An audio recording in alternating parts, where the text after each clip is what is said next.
Good day, ladies and gentlemen. Welcome to another video na sasagot sa inyong mga katanungan. Naalala niyo si Kuya Lando?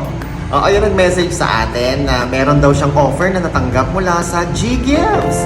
Hi Kuya Lando, good morning. Kumusta ka?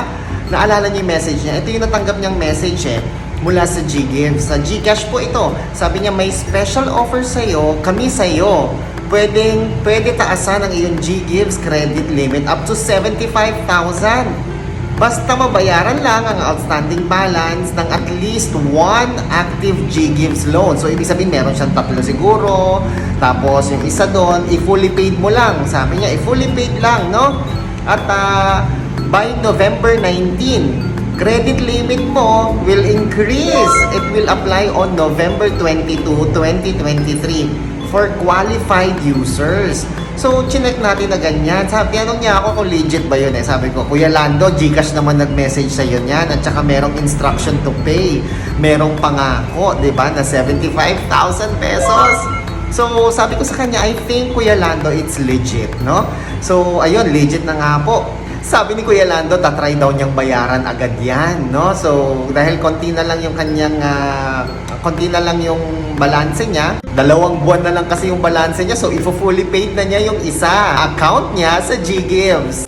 Ang kanyang G-score po mga kaibigan ay 661. At eto na nga po mga kaibigan, nag-message na po sa kanya ang Gcash at sinasabing, congratulations, we have increased your total G-Gives credit limit offer to 75,000 pesos. Offer valid until December 15. Keep paying your G-Give on time for more rewards. O, di ba mga kaibigan, legit talaga, genuine at totoo. Totoo. Ang G-Gives, malalaman mo naman yan kapag Gcash ang nag-send sa'yo, legit po iyon. At kapag merong instruction na i-repay, legit po iyon. At syempre, ang higit sa lahat ay merong pangako po na 75,000 pesos. Actually, marami nang nakatanggap ng message na ganyan. Ikaw ba? May G-Gives ka ba?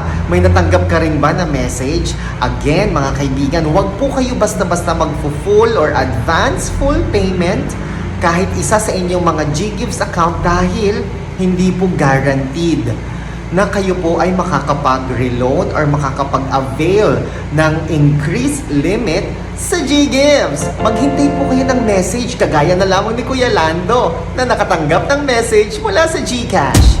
Ako po si Chico. Enjoy the rest of the day and God bless po.